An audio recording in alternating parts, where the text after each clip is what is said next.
Hi, I'm Bob Trask.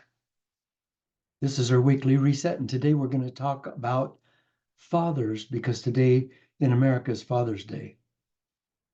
And the topic of my talk is on being a father.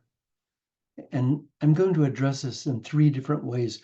I'm going to address it as a being a father, what it is to be a father, what it is to be able to acknowledge and to respect and accept a father, and society, what we need to do to uplift father fatherliness, the true father image in our society. And let me just start there.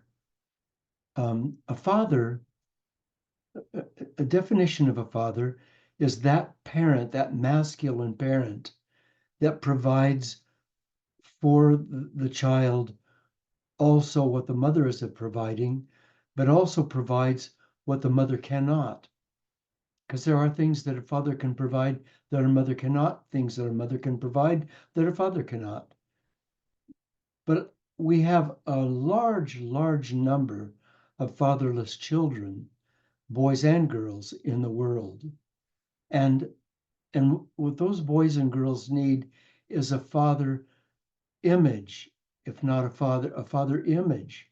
So um, as you'll see as I give my talk today, you don't always have to be the birth dad in order to be a father, in order to help a boy or a girl grow up with that image in their minds.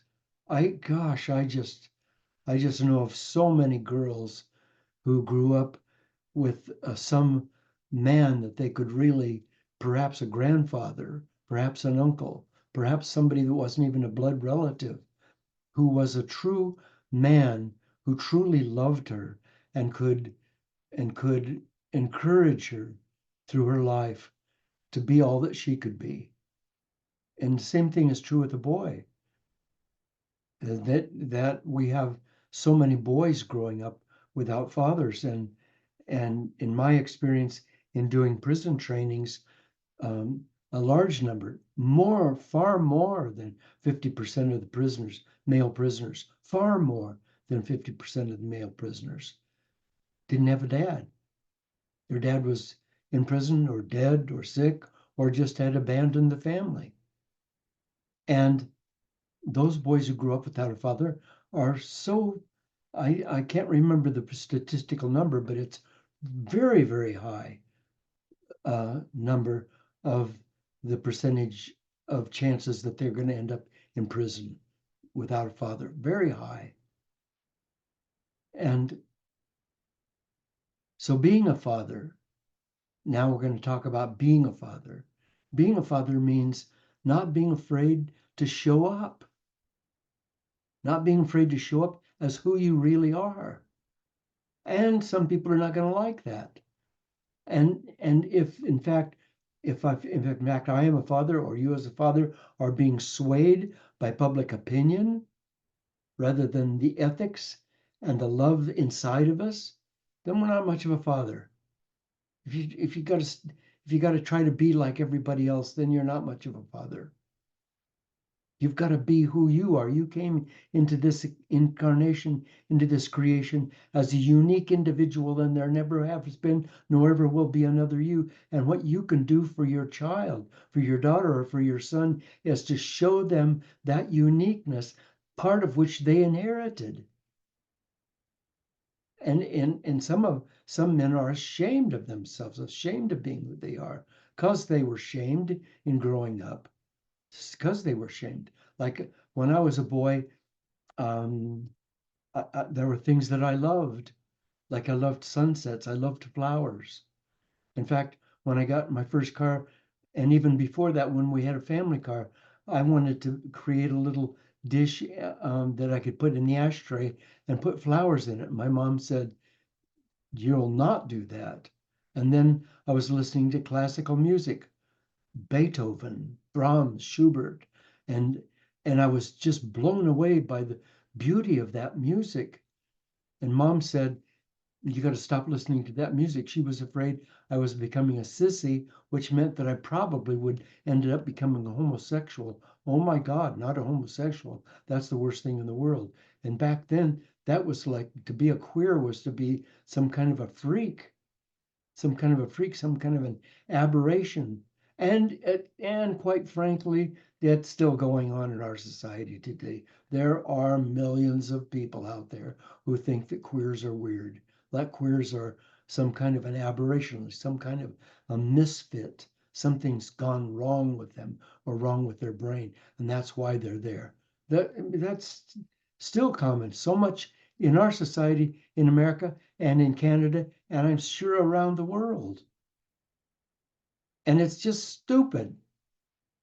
But we inherit those old ideas and those old anti ethics, and we bring them forward. We bring them forward into our society, and we bring them forward into our families. Not available. So when I've dealt with prisoners in prison who didn't have a father, it's their lack of father, lack of father image was so on go, man. It was just so present, so available, so easy to see that they missed having a father, that they didn't get a chance to have a male role model. So the role model on the streets was the role model. And I was one of those boys. I grew up without a father. I had a stepfather who was a drunk and an alcoholic, and God bless him, he was suffering from PTSD. He'd seen so much death and ugliness in the Second World War, and he was just crazy, and he thought that to the degree that he could possibly be any influence over me at all, it was to teach me to fight and to keep fighting. And he taught me to fight, and he knocked me flat on my butt many, many times. And so I became a fighter. I became a street fighter. I mean, anybody wanted to fight, I'm in it. And I didn't ever start a fight, but I was always protective of anyone who I thought was being abused. Or the story goes on and on and on. I had a police after me so many times, and I was constantly being harassed by the police, and I ran from the police, and I spent my life as a history of going away from someplace to get away from the police who wanted to put me in juvie or in jail or in prison or whatever. And and how did I then get to be who I am now today? I mean, I'm supposedly the leader. I guess I'm not supposedly, that's a little false humility on my part. I am the leader, spiritual leader of hundreds of thousands of people. How did that happen? How could that possibly happen? For a kid that's grown up without a dad, with a drunken stepfather, with growing up in housing projects, fighting almost every day, just fists, fists, fists. How did that kid get to be where I am? Well, my stepdad and I got into this final fight, and in this fight, I clocked him, and I won that. So that was the end of my ability to live in that home. So I left, and I was living pretty much homeless. And then I got a job at an auto parts store. I was in Southern California. I got an auto parts store in La Jolla, and one of the co-owners, a guy named Bill Martin, who hired me, said, "You don't have a place to sleep. There's a cot. I'll put a cot in the back room of my garage, and you can sleep there." So I was sleeping for 8 months or a year on a cot in the back of Bill Martin's garage. And so I had a place to stay. And there was no screaming, there was no hollering, there was no drunkenness, there was no violence. It was just peace and quiet. And this guy, Bill Martin, very gently, very quietly became my father figure. He was a deliberate man. He did everything according to the way he thought. He thought a thing and he did it that way. He was very deliberate, but he was not pushy. He was not arrogant. He was not angry. He didn't, he was just my father figure. And I didn't see him as a father figure until many, many, many years later. And I looked back and I said, oh my God, Bill Martin fathered me. He taught me so, so much. There was a guy that I was working with, and I knew I was going to have to fight him. So I just mentioned it to Bill, and he said, "Come on, let's sit down." So we sat in the back porch in his place in Pacific Beach, California, and we sat on the back porch, and he just talked to me, and he asked me questions, and he just talked to me, and I didn't fight the guy at work. I didn't fight him. I did, I saw a different way. I learned so much from that guy, but he stabilized me. He settled me down. I was kind of like a wild kid. He settled me down. He brought me back to earth, and he got me seeing reality in a different way. And then one night he came out and he said, I got this sleep course that my wife and I can't remember her name, are listening to. And he gave me this record by Dr. Ben Sweetland called Building Mind Power. And I listened to that over and over and over again. And because Bill had leveled me out, that record went into me. That message went into me and it changed my life. Oh my God. Every day after that was different. I saw life different. I saw light different. I saw people different. I was different. He changed my life. Bill Martin did that. Did he have to do that? I'm telling you, you don't have to be a father to be a father figure. I know a guy who married a woman and became the father of a boy who he had been a big brother to in the Big Brother organization. He had big brothered this kid. And finally, he married the guy's mother and became his real dad. But he was a dad to him before they got married. Tony Dungy said, we have so many young men, especially, who are growing up without their dads. We have to fill that void. He's talking to you and me in society. We have to fill that void. We have to do a better job helping young people see what it means to be a man, what it needs to be a woman. And then somehow we have to put that family structure back together.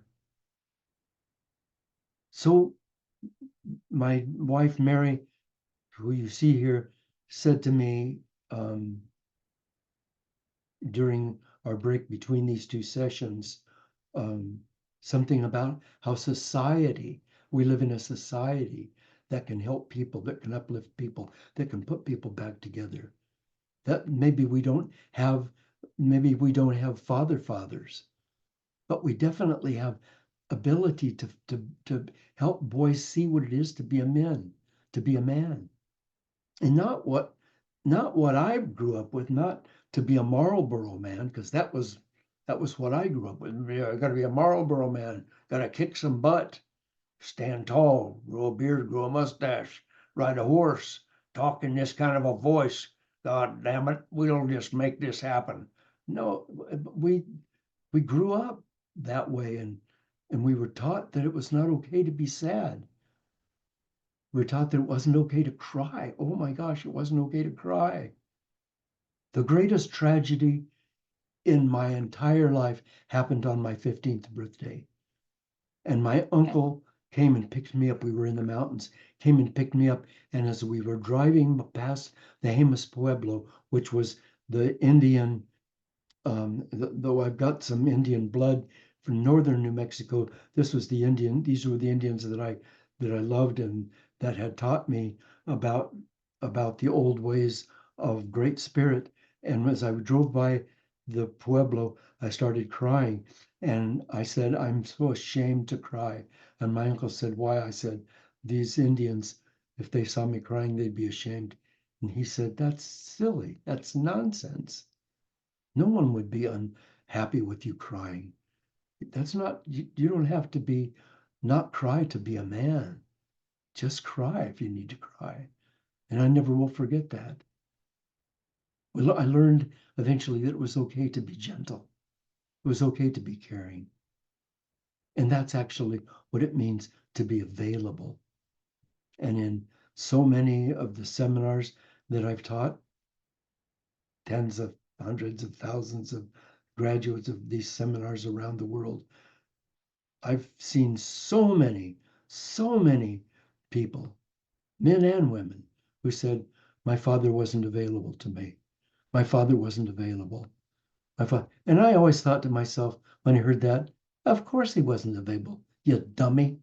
He was off working, making money so that you could have your dolls and your bicycle and your baseball bat. He was feeding you and keeping a roof over your head. Of course he wasn't available. I missed the point entirely. I missed the point. You don't have, you can have a job. You can even be a long haul truck driver, or you can be in the service and be gone for weeks or months at a time and still be available. I didn't get it. You need to be available. And and when I was a boy and being told you have to be tough and strong and not be a sissy, being a sissy was the worst thing in the world that you could finally, God, I mean, those are fighting words. A sissy, I could see it then, and I can see it now. Same thing, the same thing, except that now it means something different. A sissy is somebody who lets down all of his walls of defense and offense, lets down those walls and just lets people see who he is naked, just lets people see who he is. Oh man, don't do that. Oh God, what kind of an idiot, what kind of a weak little sissy girl are you? You'd say to a boy. Now I know that's exactly what a real man is. Somebody who takes his wall down and becomes available. I kept, I after Bill Martin, I was still fatherless, and I was 18 years old then. When I was like 22 years old, I was working in a service station in New Mexico, and on a Sunday afternoon, I was working in and cleaning up the lube bay. That's where they have the racks that go up and down, but it was empty, and I had the door closed, and I was cleaning the floor, and I had the radio turned on, and John Kennedy came on and gave a speech, and he gave this speech, and I don't remember what the speech was about, but I listened to that speech, and I grew up a really dyed in the wool hardcore Republican in a Republican family. We were all gun-toting, fist-swinging Republican people, and I heard John Kennedy talking, and something awakened inside of me that I had never known was there. And and John Kennedy became that father figure. I know that there were things that you might say that, well, but he did this and he did that, and what about this? Uh, we all have faults. There's none of us that are faultless. Show me that faultless person. That person doesn't exist. But at his core, he was a man, and he was a man's man, and he was a woman's man. He was a man that you could trust, that you could count on. I just and he had this incredible wisdom. He had this deep ability to see around corners, to see things that other people couldn't see. Oh my gosh. Oh my gosh. And when he died, my world just collapsed.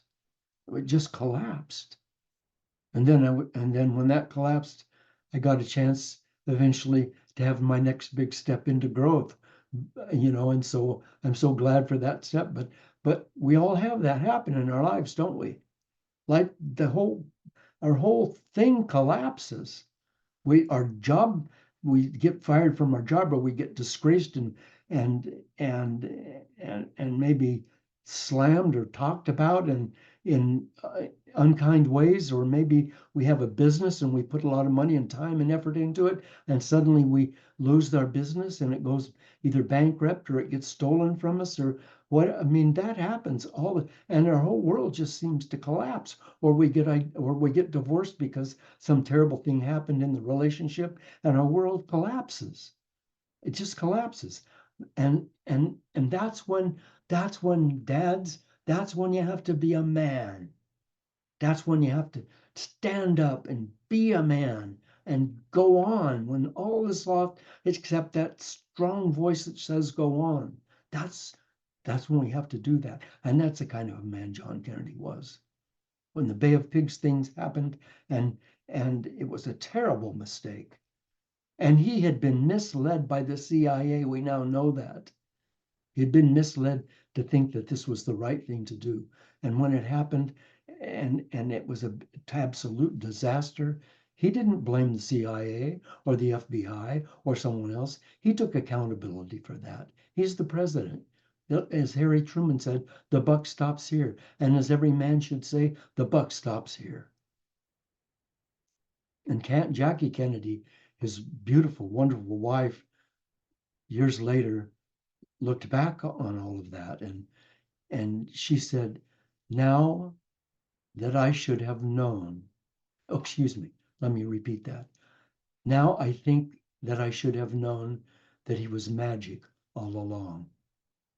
I did know it, but I should have guessed that it would be too much to ask to grow old and see our children grow up together.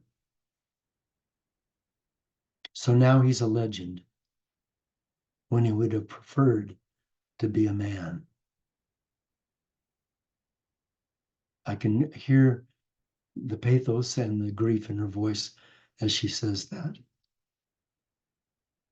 So inside of every man, we're talking about fathers today because this is Father's Day. Inside of every man, there's a giant,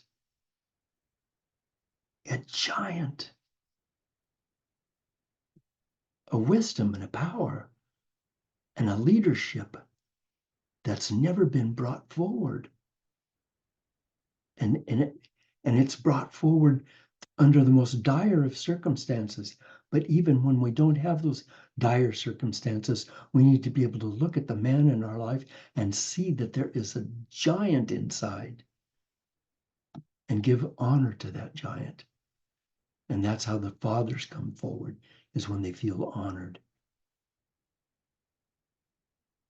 I don't mean celebrated as some kind of a deity. I mean honored, giving honor, giving respect. And when we do that with the man, it's in our own best interest, and it's in the best interest of everybody in our family and in our society.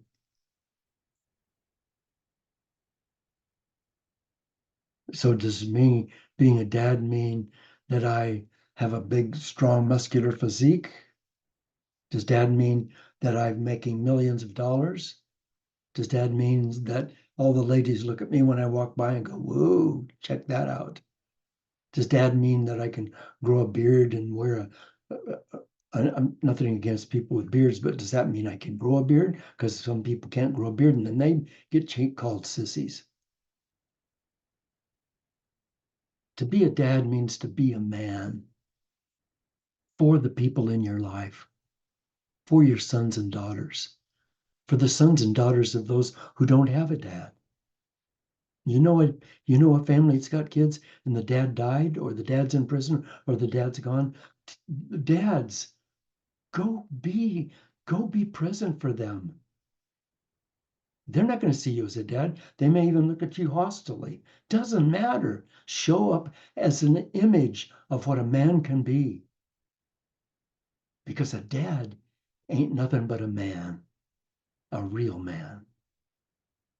And a dad, according to Rudyard Kipling, is the following. This is one of his greatest poems. To be a man. If you can keep your head when all about you are losing theirs and blaming it on you, if you can trust yourself when all men doubt you, but make allowances for their doubting too, if you can wait and not be tired by waiting, or be lied about, and don't deal in lies, or be hated and don't give way to hating, and don't yet look too good or talk too wise, If you can dream and not make dreams your master, if you can think and not make thoughts your aim, if you can meet with triumph and disaster and treat those two impostors just the same, if you can bear to hear the truth you've spoken, twisted by knaves to make a trap for fools, or watch the things you gave your life to broken, then stoop and build them up with worn out tools.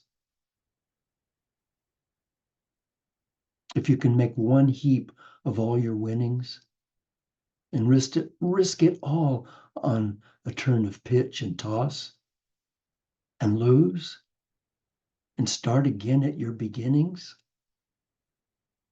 and never breathe a word about your loss. If you can force your heart and nerve and sinew to serve your turn long after they're gone,